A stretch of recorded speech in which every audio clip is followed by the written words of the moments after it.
بسم اللہ الرحمن الرحیم۔ عام مصائب پر صبر کرنا۔ حضرت ابن عباس رضی اللہ عنہما فرماتے ہیں کہ نبی کریم صلی اللہ علیہ وسلم مکہ مکرمہ میں تھے۔ آپ کے پاس ایک انصاری عورت آئی اور اس نے کہا، یا رسول اللہ، یہ خبیث شیطان مجھ پر غالب آ گیا ہے۔ حضور صلی اللہ علیہ وسلم نے اس سے فرمایا، تم کو جو تکلیف ہے اگر تم اس پر صبر کرو تو قیامت کے دن تم اس حال میں آؤ گی کہ نہ تم پر کوئی گناہ ہوگا اور نہ تم سے حساب لیا جائے گا۔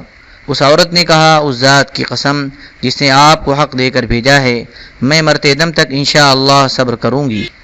البتہ مجھے یہ ڈر رہتا ہے کہ اس حالت میں شیطان مجھے ننگا کر دے گا۔ آپ نے اس کے لیے اس بارے میں دعا فرمائی۔ چنانچہ جب اسے محسوس ہوتا کہ شیطانی اثرات شروع ہونے والے ہیں تو وہ آ کر کعبہ کے پردوں سے چمٹ جاتی اور شیطان سے کہتی، دور ہو جا، تو وہ شیطان چلا جاتا۔ حضرت عطا رضی اللہ عنہ فرماتے ہیں کہ مجھ سے حضرت ابن عباس رضی اللہ عنہما نے فرمایا، کیا تمہیں میں جنتی عورت نہ دکھاؤں؟ میں نے عرض کیا، کیوں نہیں، ضرور دکھائیں۔ انہوں نے فرمایا، یہ کالی عورت حضور صلی اللہ علیہ وسلم کی خدمت میں آئی اور اس نے کہا، مجھے مرگی کا دورہ پڑتا ہے جس سے ستر کھل جاتا ہے، آپ میرے لیے اللہ تعالیٰ سے دعا فرماویں۔ حضور صلی اللہ علیہ وسلم نے فرمایا، اگر تم چاہو تو صبر کرو اور تمہیں جنت ملے، اگر تم چاہو تو میں تمہارے لیے اللہ تعالیٰ سے دعا کر دوں کہ وہ تمہیں عافیت عطا فرمائے۔ اس عورت نے کہا، نہیں نہیں، میں تو صبر کروں گی، بس اللہ تعالیٰ سے یہ دعا فرماویں کہ میرا ستر نہ کھلا کرے۔ یہ قصہ بخاری اور مسلم میں بھی ہے۔ بخاری میں یہ بھی ہے کہ حضرت عطا نے ان ام ظفر رضی اللہ عنہما کو دیکھا کہ رنگ ان کا کالا اور قد لمبا ہے اور کعبے کے پردے پر ٹیک لگا کر بیٹھی ہوئی ہیں۔ حضرت عبداللہ بن مغفل رضی اللہ عنہ فرماتے ہیں کہ زمانے جاہلیت میں ایک بدکار عورت تھی، وہ مسلمان ہو گئی تو ایک مرد اس کے پاس سے گزرا یا وہ کسی مرد کے پاس سے گزری تو اس مرد نے اس کی طرف ہاتھ بڑھایا۔ اس عورت نے کہا، رک جاؤ، اللہ تعالیٰ نے شرک کو ختم کر دیا ہے اور اسلام کو لے آئے ہیں۔ چنانچہ اس آدمی نے اسے چھوڑ دیا اور واپس چلا گیا، لیکن مڑ کر اسے دیکھنے لگا، یہاں تک کہ اس کا چہرہ ایک دیوار سے ٹکرا گیا۔ اس آدمی نے حضور اقدس صلی اللہ علیہ وسلم کی خدمت میں آ کر سارا واقعہ بیان کیا۔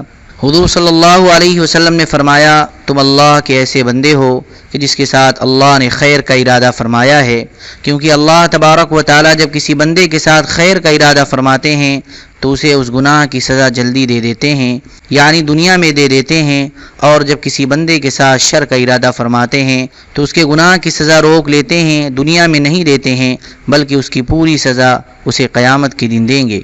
حضرت عبداللہ بن خلیفہ رحمۃ اللہ علیہ کہتے ہیں کہ میں حضرت عمر رضی اللہ عنہ کے ساتھ ایک جنازے میں تھا، کتنے میں ان کے جوتے کا تسمہ ٹوٹ گیا، اس پر انہوں نے انا للہ پڑھی اور فرمایا، ہر وہ چیز جس سے تمہیں تکلیف ہو وہ مصیبت ہے، اور مصیبت کے آنے پر انا للہ پڑھنے کا حکم ہے، اس لیے میں نے انا للہ پڑھی۔ حضرت سعید بن مسیب رحمۃ اللہ علیہ کہتے ہیں کہ حضرت عمر رضی اللہ عنہ کے جوتے کا اگلا تسمہ ٹوٹ گیا تو انہوں نے کہا، انا للہ و انا الیہ راجعون۔ لوگوں نے عرض کیا، اے امیر المؤمنین، کیا آپ جوتے کے ایک تسمے کی وجہ سے انا للہ پڑھتے ہیں؟ حضرت عمر رضی اللہ عنہ نے فرمایا، ہر وہ چیز جو مومن بندے کو ناگوار لگے وہ اس کے حق میں مصیبت ہے، اور ہر مصیبت میں انا للہ پڑھنی چاہیے۔ حضرت اسلم رحمۃ اللہ علیہ کہتے ہیں کہ حضرت ابو عبیدہ رضی اللہ عنہ نے حضرت عمر بن خطاب رضی اللہ عنہ کو خط لکھا کہ رومی لشکر جمع ہو رہے ہیں اور ان سے بڑا خطرہ ہے۔ حضرت عمر رضی اللہ عنہ نے انہیں جواب میں یہ لکھا، اما بعد، جب بھی مومن بندے پر کوئی سختی آتی ہے تو اللہ تبارک و تعالی اس کے بعد کشادگی ضرور لاتے ہیں، اور یہ نہیں ہو سکتا کہ ایک تنگی دو آسانیوں پر غالب آ جائے۔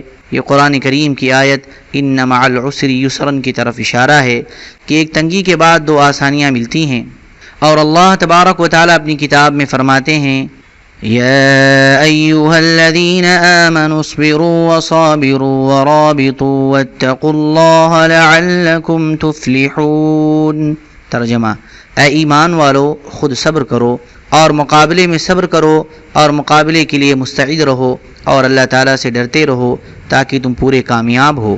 حضرت عبد الرحمن بن مہدی رحمۃ اللہ علیہ کہتے ہیں کہ حضرت عثمان رضی اللہ عنہ کو دو ایسی فضیلتیں حاصل ہیں جو نہ حضرت ابو بکر رضی اللہ عنہ کو مل سکیں اور نہ حضرت عمر رضی اللہ عنہ کو۔ ایک تو انہوں نے خلافت کے معاملے میں اپنی ذات کے بارے میں صبر کیا یہاں تک کہ مظلوم بن کر شہید ہو گئے، اور دوسری یہ کہ تمام لوگوں کو مصحف عثمانی پر جمع فرمایا۔